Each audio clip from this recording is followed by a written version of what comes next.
Évariste Galois.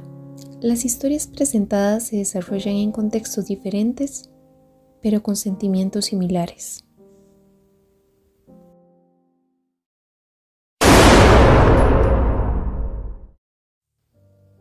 En París, en la oscura mañana del 30 de mayo de 1832, el sonido de un disparo anunciaba la muerte de Évariste Galois, víctima de un duelo de pistolas. La noche anterior al duelo, Galois escribió 3 cartas.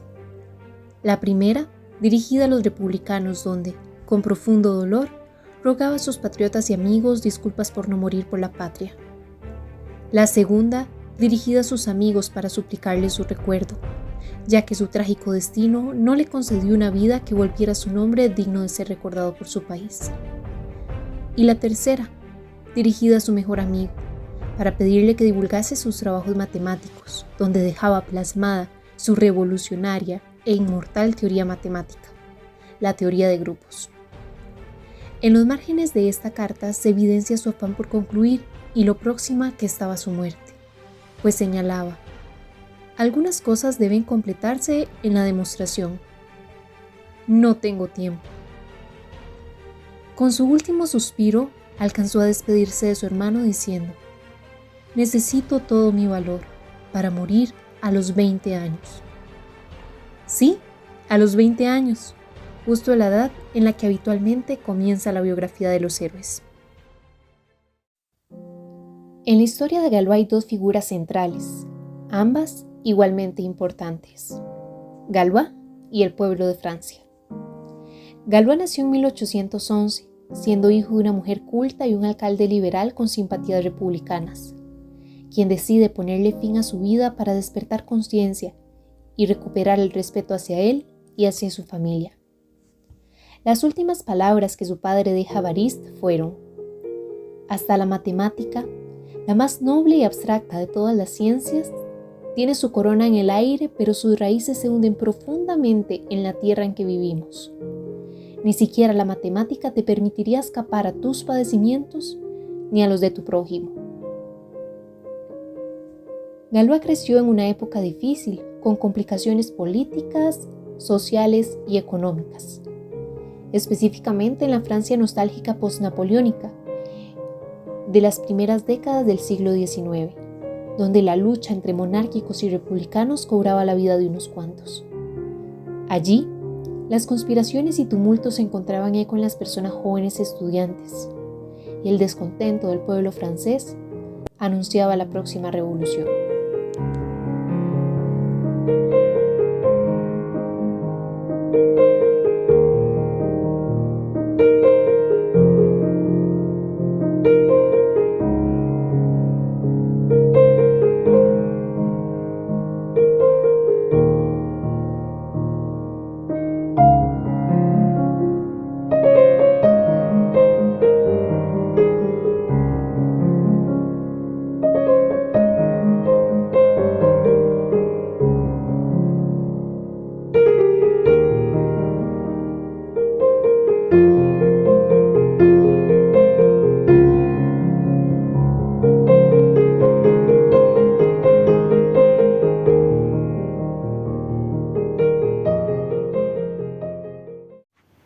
En 1823, Évariste, tras haber sido cuidadosamente preparado por su madre, aprueba el examen de ingreso al colegio Louis-le-Grand, lugar donde se formaron, con una educación reglada, distintas figuras importantes de la época. Pero su estadía allí no sería agradable, ya que describía dicho lugar como una prisión: baldosas frías, ventanas horribles, tan altas que resultaban inalcanzables, y barras de hierro cruzadas, entre las cuales se colaban los rayos del sol por el día y de la luna por la noche, para iluminar dentro de tanta oscuridad. El colegio Louis-le-Grand estaba regido por la obediencia, disciplina y lealtad, pues procuraba impartir conocimientos, desarrollar y forjar el espíritu y carácter de sus estudiantes. De modo que Galois tuvo que perder su libertad y aguantar castigos y la tiranía de sus docentes para cumplir dichos principios y recibir lo que parecía ser una buena educación. No obstante, su inconformidad ante ello provoca que sus ideas liberales se radicalizaran cada vez más, ahora ya en contra de toda autoridad. Así, Galois poco a poco fue estableciendo los propios principios bajo los cuales regiría su vida, a pesar de no ser concordantes con los de muchas personas. Principios en los que se mantendría firme, pero dentro de los cuales la obediencia a las autoridades no necesariamente estaría presente.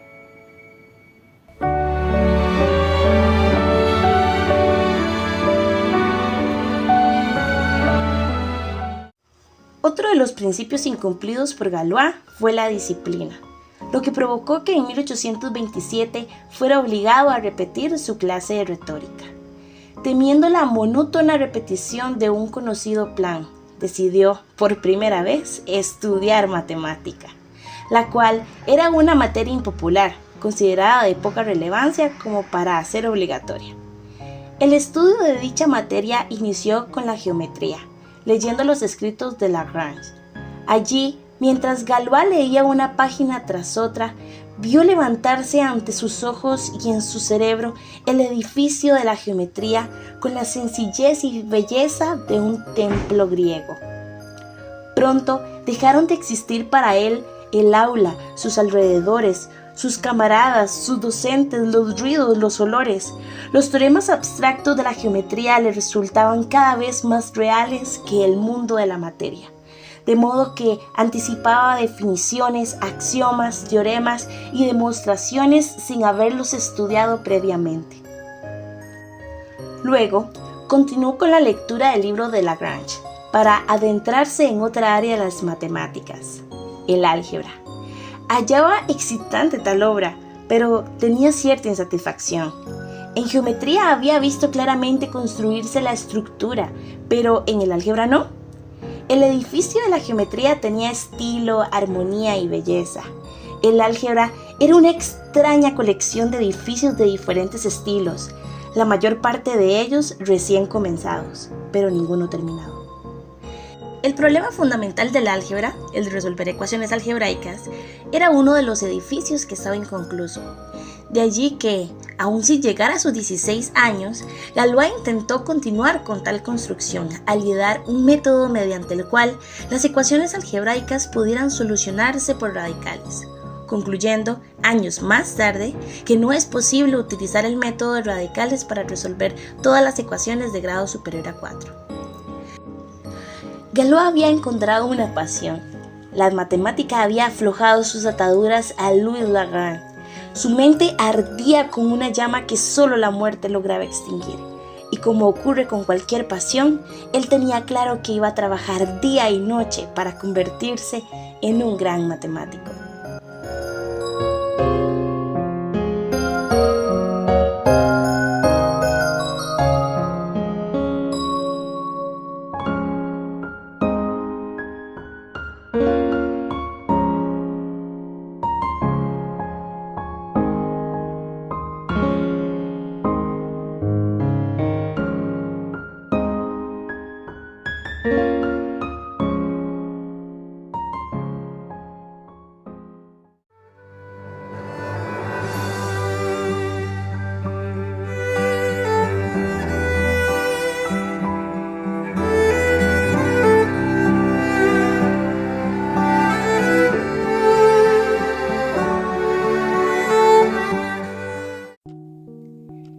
Pero en esta vida no todo es bueno.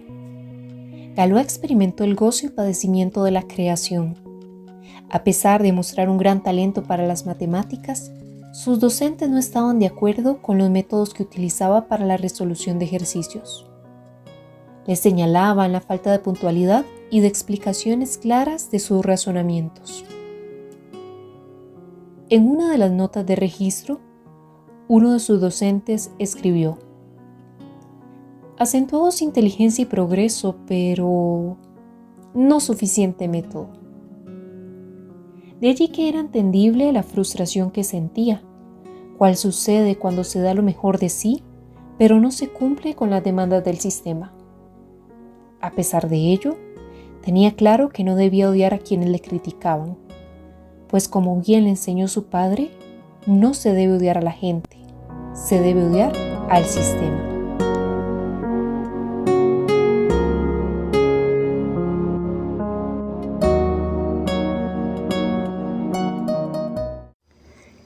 Las críticas a su método no impidieron que Galois pasara días y noches llevando a cabo uno de los planes más ambiciosos de su vida: determinar las condiciones necesarias y suficientes para que una ecuación algebraica pudiera ser resuelta por radicales.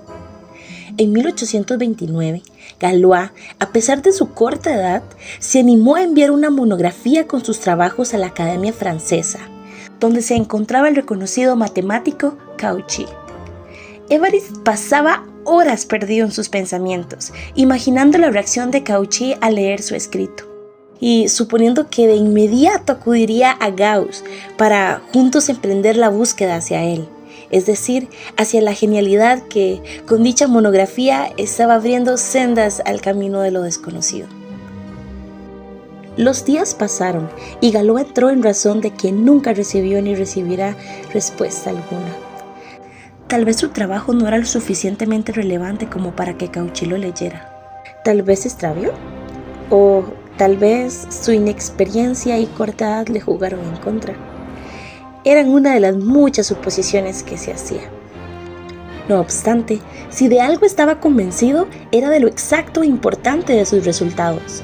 Así que hizo esfuerzos ulteriores y al tener nuevos resultados, redactó otra monografía que, un año después, volvió a enviar a la Academia Francesa. Pero nuevamente no hubo respuesta.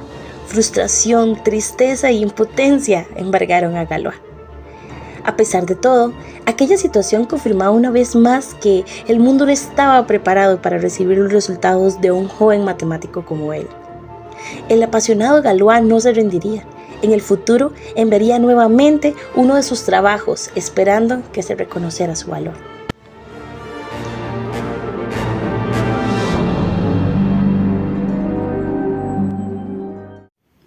Conforme Galois desarrollaba su plan, iba enamorándose cada vez más de la matemática. Así, mientras continuaba con su obra, experimentó un ferviente deseo por ingresar a la Escuela Politécnica. La Escuela Politécnica, la hija de la Revolución y el orgullo de Francia. Allí se le permitiría trabajar todo el día en matemática. Aún más, estaría obligado a trabajar todo el día en matemática. Conocería a hombres que lo comprenderán, los más grandes matemáticos de Francia, algunos de los más grandes matemáticos del mundo. Pero para ingresar a dicha institución debía presentar un examen oral, para el cual se preparó con vehemencia. Su forma de ser, calma e irónica, hicieron temblar su carácter ante las preguntas sin sentido y la tiranía de quienes se consideraban sus superiores, lo que lo condujo a perder esta oportunidad para siempre. Decía Galois a la memoria de su padre: cuando fracasé en el examen de ingreso, perdí toda esperanza. Sentí que mi vida había acabado. Luego repetí tus palabras. Fue bueno que dijeras que eso te alarmaba, aunque no porque no creyeras en mí, sino precisamente porque creías en mí. Ante el intento fallido por ingresar a la Escuela Politécnica, tuvo que ingresar a la Escuela Normal, donde un profesor expresó sobre Galois: es el único alumno que contestó mal, no sabe absolutamente nada, dudo que tenga talento matemático.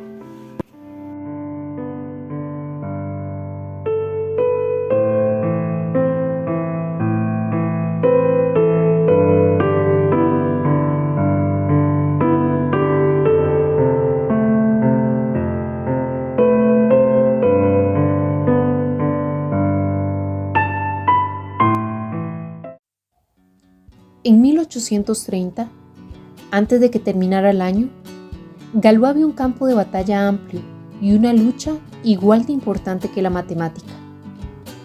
Se trataba del campo de batalla de París con la lucha por los derechos de su pueblo. Por ello, se incorporó a la Sociedad de Amigos del Pueblo, la más influyente organización republicana de aquel entonces.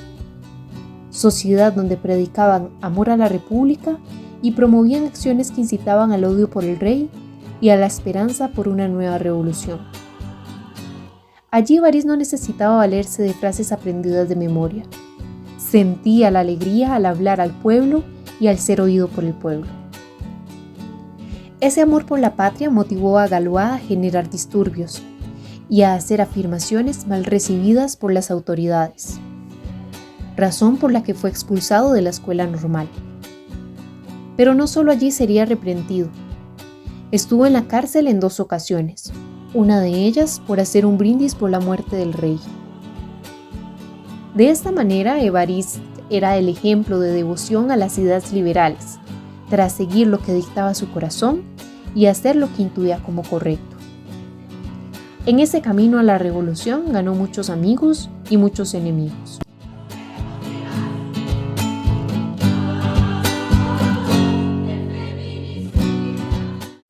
La lucha por el pueblo no le impidió a Galois seguir desarrollando sus ideas matemáticas. Nunca abandonó su misión y decidió enviar por tercera vez una monografía a la Academia Francesa. En esta ocasión, su trabajo efectivamente llegó al destino. Fue leído, fue analizado, fue contestado y, para su sorpresa, una vez más, fue rechazado. Sus métodos, sus explicaciones y argumentaciones carecían de rigor según algunos y eran abstractos para muchos.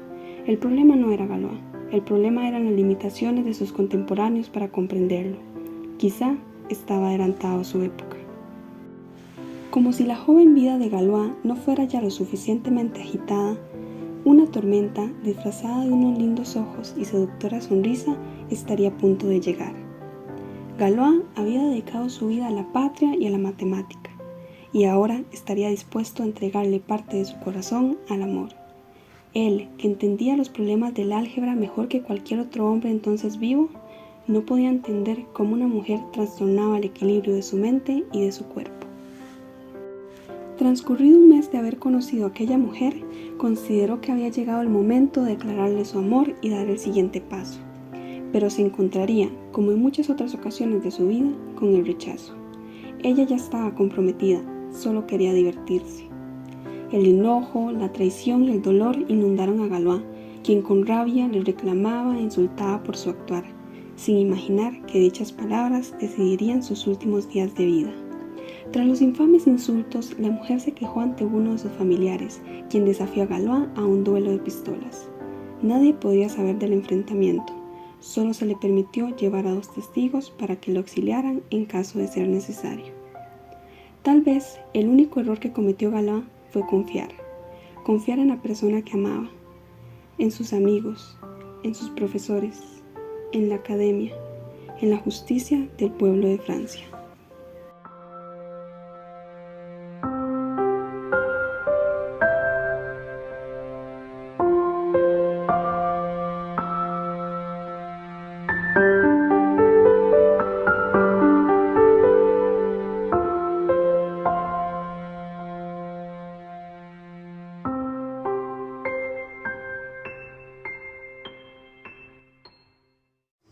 Después del duelo, un campesino encontró a Galois.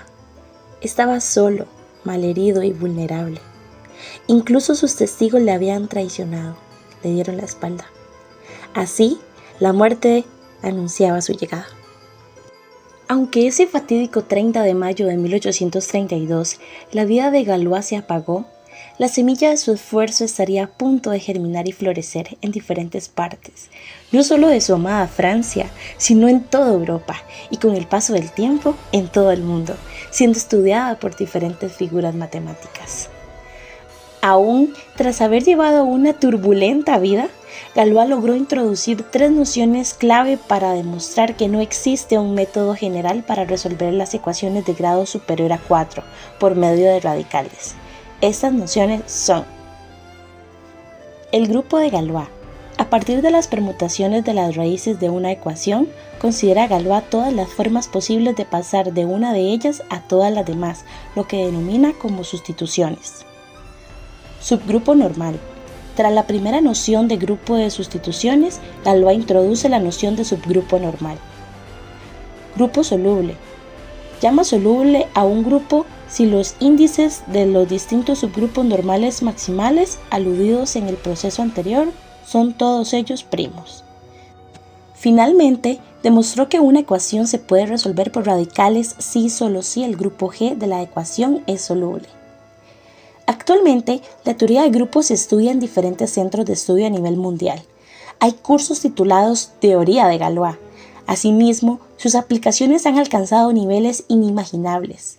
el cifrado de las tarjetas bancarias, los posibles movimientos del cubo de Rubik, el estudio de la simetría de los fractales para predecir tormentas y precipitaciones, para estudiar moléculas y panales de abeja, son algunas de ellas. De este modo, la inmortal teoría del apasionado Galois fue, es y será de suma importancia en múltiples áreas. No cabe duda que la historia de este joven es particular y permite encontrar motivación para salir adelante en aquellos momentos donde la frustración, desesperanza y traición están presentes.